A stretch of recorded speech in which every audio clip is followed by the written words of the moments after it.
Hey guys, Nick here. I'm going to go ahead and just state the obvious. This is a marketing tool for my real estate business. I've been a realtor for 20 years right here in Nashville. But who wants to listen to a boring podcast about real estate? Good news, it's not. This is a podcast about people that I've built relationships with since I moved here in 1988. If what I stand for resonates with you and you're looking to buy or sell a home in this area, let's talk. No pressure, just a conversation, kind of like this podcast. This is the 615 Podcast with your host, veteran realtor and entrepreneur, Nick Woodard. All right, guys, welcome back to the 615 Podcast. Today, I want to welcome my good buddy, Steve Purcell. Steve is a rock and blues guitarist that has shared the stage with some of the biggest musicians of all time. People like Paul Stanley of KISS, Foghat, Night Ranger, Ron Keel. Steve is a ridiculously talented musician, and I'm excited to have him on the pod. So thanks for coming, brother. Absolutely, thank you. All right, man. Well, first off, how old were you when you first started playing guitar? I was about 11, 12 years old. Okay. Yeah. Well, tell us a little bit about your background. Oh, goodness. Like, where you from? Like, what started this whole journey into being a musician? All right. And I've listened to your stuff, man. It is phenomenal. Well, thank you so much. Like, you can shred a guitar. I am so jealous. Oh, bless I've tried to pick up a guitar 7 or 8 times, and it's just my head and my fingers don't work together like that. Yeah, some people, it comes a little easier, I think, for some people, for whatever reason. And but yeah, man. Long story short, I was born in Richmond, Indiana, and but I didn't live there long, and I basically grew up in a little town called Mount Vernon, Kentucky, which is about 45 minutes or so south of Lexington. And 1 mile from Mount Vernon is a little place called Renfro Valley, Kentucky.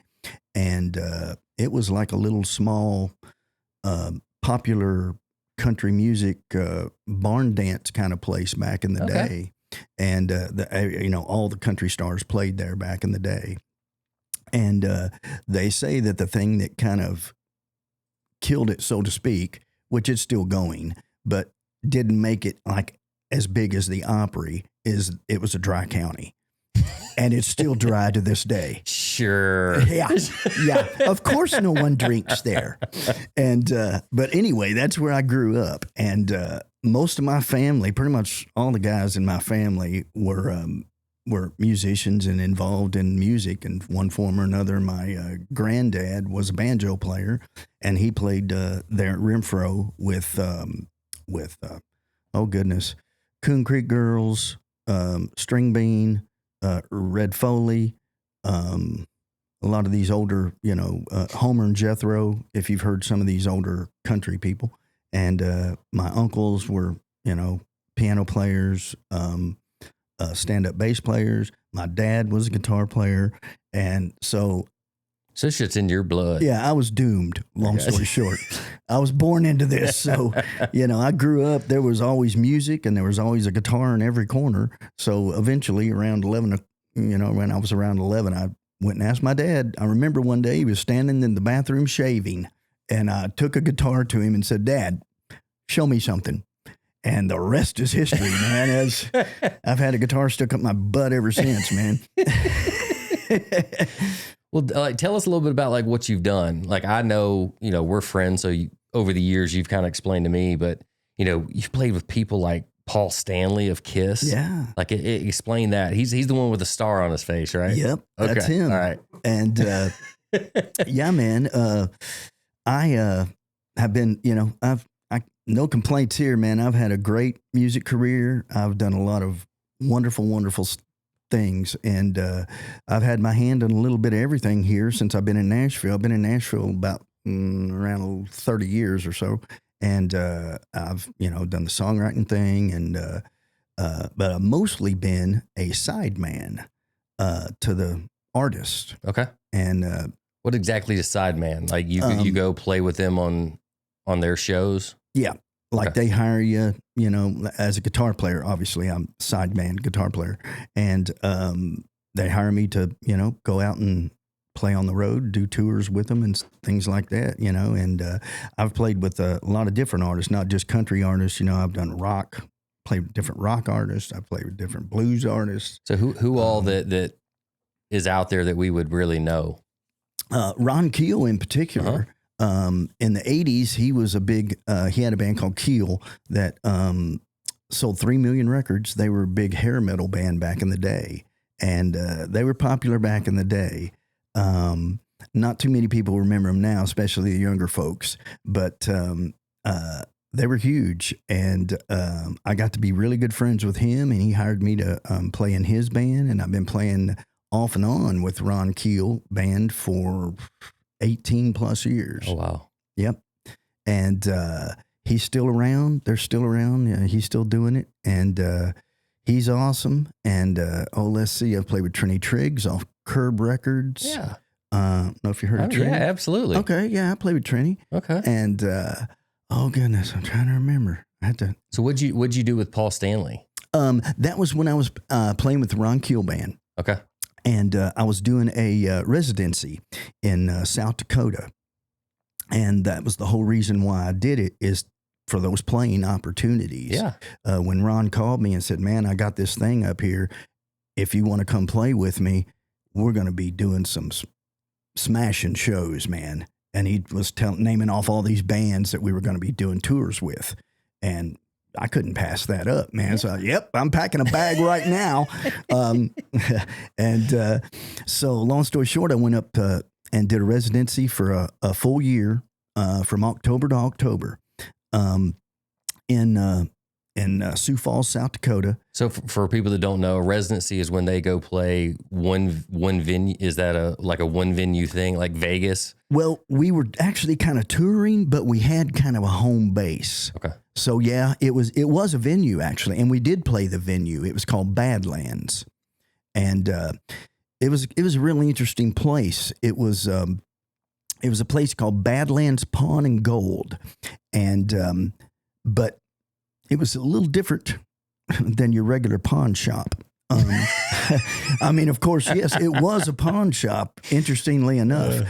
But when you went in, they had everything broken up into departments. It was really huge. This place was like a little small mall or something.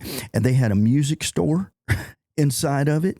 They had all the electrics, all the electronics, divided up. That was an department, electronic department. They had your clothes department.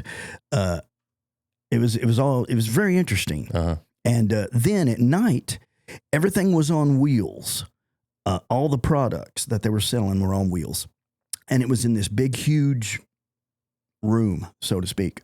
And at night, they would wheel everything in the back room, and they would fold down a stage, and they would have bands play. Okay. So it was really interesting. Cool. Yeah, it was an Okay. interesting place, man.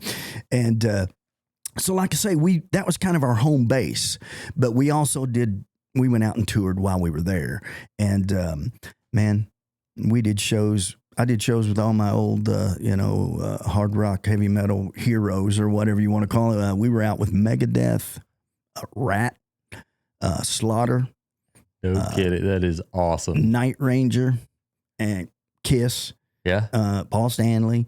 Well, I've got a funny story about KISS. So my wife actually used to work with KISS's manager, Doc McGee. Oh, yeah. And so they had a Christmas party at his house for all the employees or whatever. So we went there and had dinner, and we're sitting out on the back, his back porch or whatever. And he was like, yeah, I've got a storage unit or up in the attic, just tons of KISS merch. Like y'all are welcome to go look through it. So me and a couple guys go running up there, and there is just KISS stuff from floor to ceiling. And so we're tearing through these boxes, looking at stuff. I must have walked away with a dozen KISS shirts and just gave them out to family for Christmas. So cool. Yeah. Wow, man. That would have been the thing. I still have a stockpile of KISS shirts. So. That's great, man. Yeah. How cool is that? Yeah, that was awesome. So very cool. Man, tell me what it's like being on stage. Like, it's got to be such a natural high that you're chasing for the rest of your life. It's a feeling like no other.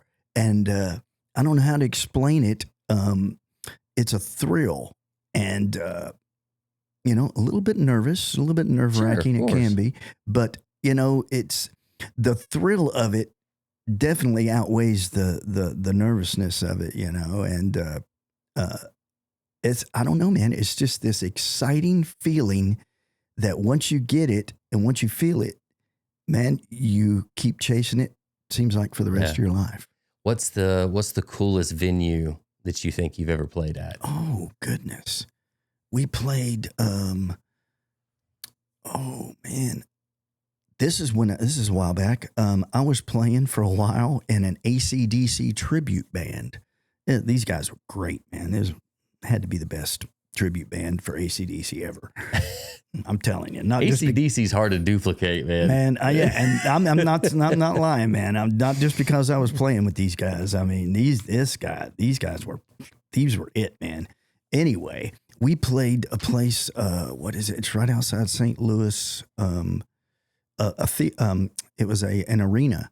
I can't remember the little town that was right outside of St. Louis, but there's an arena out there, and that was probably one of the coolest gigs I played, to be honest with you, man. We played there, and there was 13,000 people there.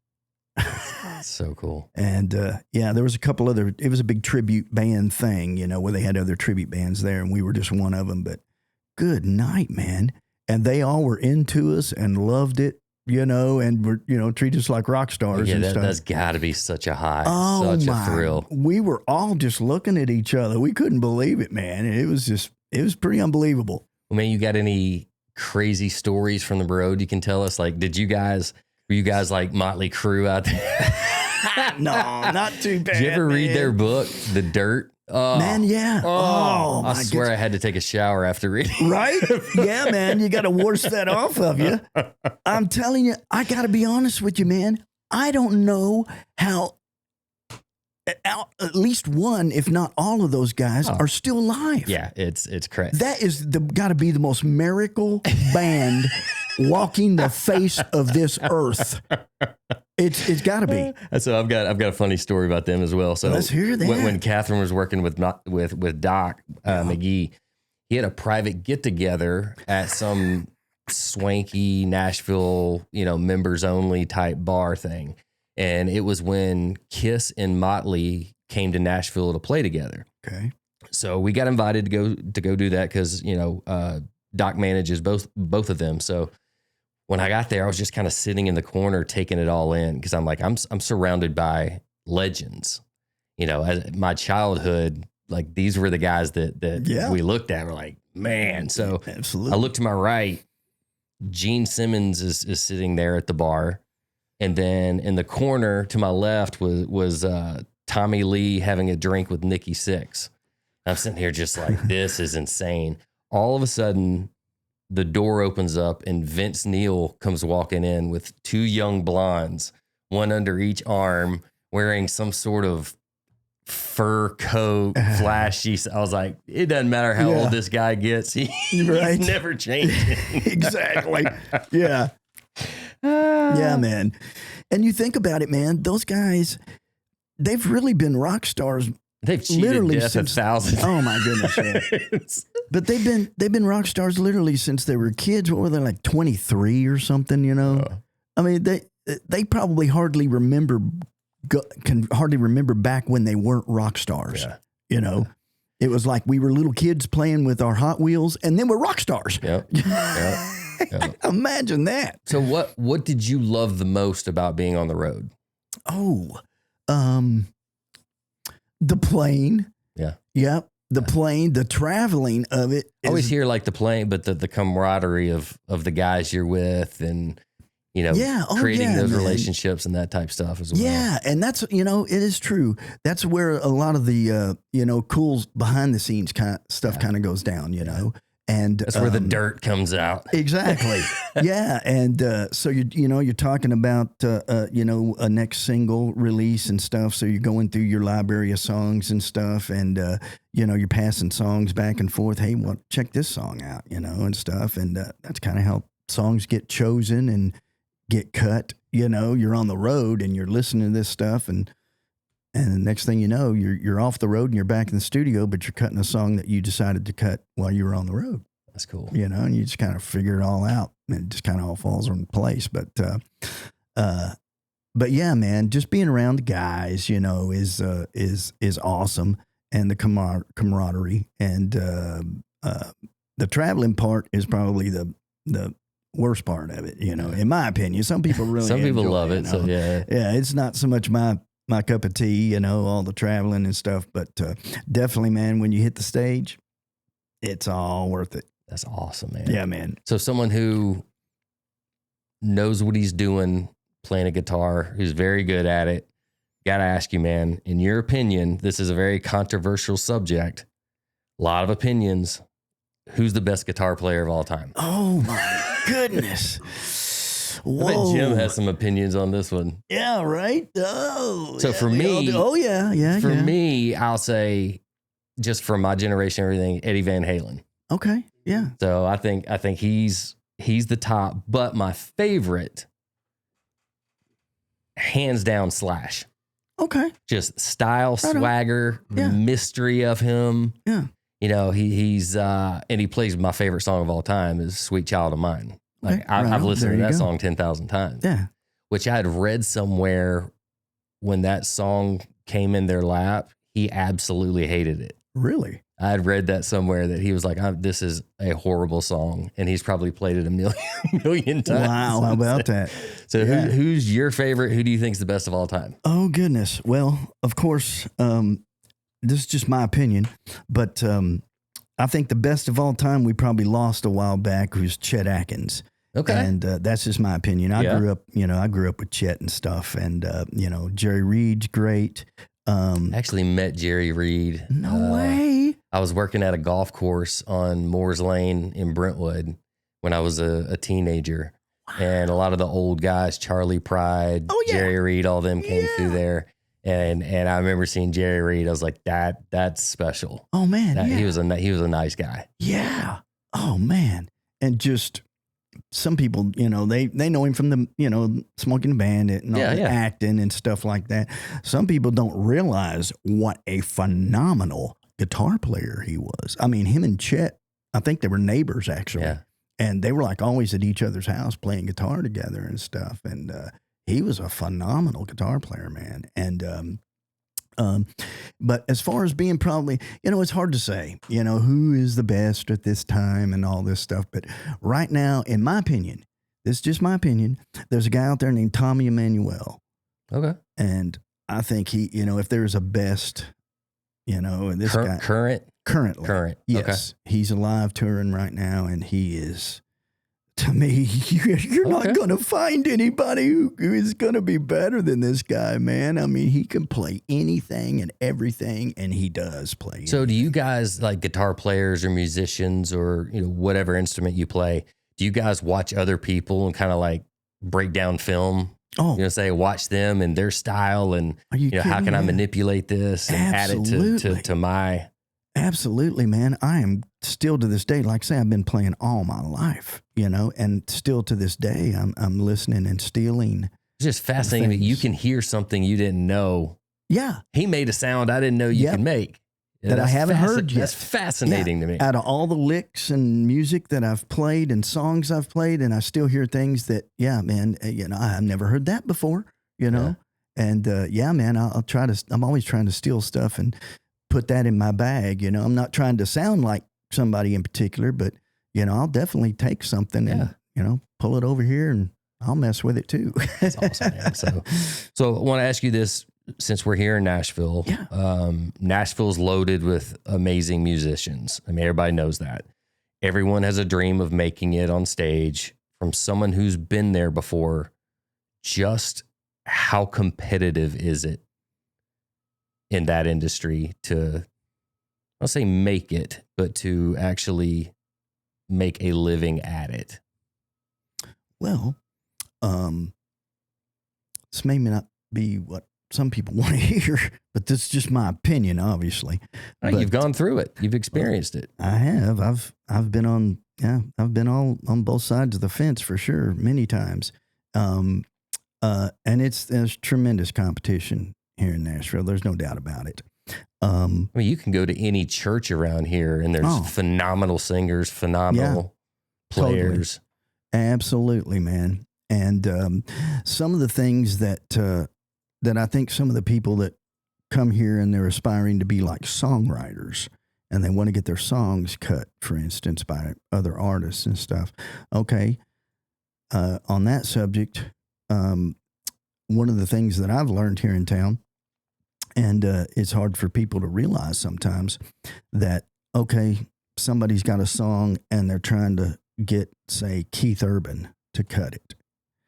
Well, what they don't understand is Keith Urban is fighting his record company to get a song that he wrote on his record. So that might tell you how hard it is. You know, he's got to fight with his, hey man, I want to put one of my songs on there, you know, let alone somebody else outside trying to get a song. So that might tell you how hard it is, you know. So that's kind of from the songwriter perspective. Yeah, from the songwriter's perspective. So what about what about playing? You know, being someone who goes on tour with these people, or, you know, they're playing on their record or that type deal. Okay. Basically, long story short, in Nashville, from what I've learned over many years is, man, there's a circle. Everybody in Nashville has got a circle.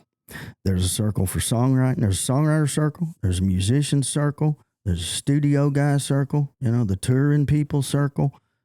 Everybody's got a circle. Find your circle and get in that circle. Whatever it takes to get in that. So I don't care. It doesn't matter if you got to camp out in your car. If you want it bad enough. There's little mob bosses all over. That's right. That's what you got to do, man. And you got to break into the circle and be a nuisance, you know. But the thing is, if you're going to break into it, you got to have the talent to back it up. Sure. Otherwise, you'll never get in, and you'll just beat your head against the wall. So squeaky wheel gets the grease, but you better be able to bring it. That's right. Once you get your opportunity. Exactly. Okay. So just in a nutshell, that's it, man. That's Nashville. That's awesome. Jim, you got any questions you wanted to ask him? I know this is kind of your... my department. Your department. I know you're old school rocker yourself, and while we have him here, I wanted to give you an opportunity to ask him anything. Getting back to the whole notion of Eddie Van Halen, right? Because I mean, I've been he was my gateway music was Van Halen, going from my parents' music to my music. And I've told this story a multitude of times in other podcasts, including my own. But, you know, my brother and I have a huge affinity for him. Neither of us play the guitar, oddly enough, but I've always just been like, the guy's, it was just so affable and such an amazing, he played it like it was a part of himself. Yes. What do you think about his son? Have you seen anything that his son is doing? And also, have you seen some of these Instagram players out there, these kids that are coming up and using Instagram, and what are your thoughts on that? Yes. I have caught wind of Wolf Van Halen, and man, I think he is absolutely great. I really do. Man, he clearly got the talent. And from what I understand, he plays most of the instruments on his records, and then has a band that goes and tours. You gotta wonder if there's some genetics involved. Oh, it's gotta be. It's gotta be. Yeah. I mean, clearly. It is in his blood. I mean, of course, he grew up around it, but like I say, either you can do it or you can't. Mm-hmm. And he clearly can, very clearly. He's got it, man. You know, whatever that it is, he definitely has it, no problem, in my opinion. And yes, I see all kinds of these Instagram players and stuff like that. Most of them are quite technically very proficient players. I mean, it's got to be a cool, brand new avenue of way in. You know, like you said, you get to bypass some of those circles. Mm-hmm. Because you have your own platform. If you can grow your platform big enough, you can get your talent out there, and maybe the right person sees it somewhere. Right. Yeah, a lot of people are doing that, with their social media platforms and stuff. And it's a lot like anything else. The cream kind of rises to the top. you know, and so if you're the cream, man, you know, you just keep going, and eventually somebody's probably going to see you or hear you. Yeah. And, you know, it very possibly will lead to other things, working with them or maybe somebody else, you know, because of them. And, yeah, man. What are you working on now? You know, I wanted to make sure everybody here, you know, knows you have your own album. You can find it on Spotify. Yep. What's it called? Amplitudes? It is. It's called Amplitudes. It's on all the music platforms, Spotify, Apple Music. And we'll put it in the show notes. Oh, thank Jim. you. Because I listen to it all the time. It is awesome. fantastic. Thanks so much, man. Awesome. And we may have to look for the publishing rights to add it to the intro of this show for him, maybe. Yeah. I'll have my people call his people or just say, yeah, you can use hey, any Steve, can we put it on the podcast? Yeah, there's, you know, I pretty much own the rights to that. So, yeah, I'll just go ahead and tell you, you go ahead and use what you want off of it, you know. Because I really want people to hear your stuff. Well, thanks. That'd be great, man. Yeah, use anything you want.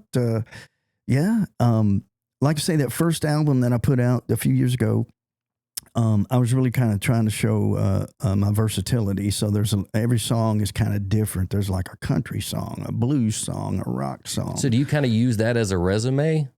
More or less. So trying to get gigs with other people. Go, hey, here's what I'm capable of doing. Oh man, I'm the chameleon. Okay. That's my thing, is to be the chameleon. So to get in with somebody, you need to be able to play their style of music. Oh yeah. Yeah, man, whatever it is, Americana, you know, like I say, rock, metal, country, chicken picking, you know, shred. Yeah, all the different styles, you know. Yeah, if you want to really succeed and be able to fall in with pretty much anybody, you got to kind of, you know, you brush up on all the different styles and stuff like that for sure. Gotcha. Well, man, I always like to ask every guest on here, living in Nashville, living in Middle Tennessee, you've obviously traveled, you know, many, many different places, but you reside here. What do you love most about living in Middle Tennessee and specifically the Nashville area? Yes. Well, first of all, and this is coming from somebody who has lived on both coasts. I've lived on the Florida side and I've lived in Los Angeles. Like I say, I've been in Nashville for a little over 30 years. And in my opinion, this place is really very centrally located for the rest of the United States. Yeah. I mean, you can pop up and be in New York in no time. You know, you could pop over here and be on so-and-so Ohio or whatever. You know, it's a pretty centrally located place. And I wonder if that's why it is kind of the music headquarters, just sheer location. Yeah. What if that has something to do with it? I think it is. I think it would have something to do with it because, like I say, you'd be in Florida, you know, in no time. And this, you know, that you can be at the beach in no time. And so I just think it's a very centrally located place. And not only that, but it's beautiful. It is absolutely beautiful here. I've been all over the country and there's nothing like Tennessee, man. And it's just a beautiful place. You get the season changes, and my favorite's probably the fall. Absolutely, yeah, 100%. And man, it's just excellent. Even though you do get the winter, and you might get a few snows, you know, it usually isn't too bad. It doesn't last that long, one or two a year. Yeah. Kids get out of school for a little bit, get a little taste of it, and then we're done. Yep. They get to play in it, make a snowman, and then we're done. Yep. Yeah. So that's my opinion about it, man. Yeah. Okay, man. Well, brother, I appreciate you coming on. We always want to give a gift. Oh my goodness. For everybody that comes. I want you to have your own 615 ball cap. Oh, bless your heart. Thank you so much. Wear it proudly. I definitely will. So, brother, again, thanks for coming. And we're going to have all your stuff in the show notes so people can check you out. And wish you the best of luck, brother. Thank you so much. Appreciate it, bud. Bye, buddy.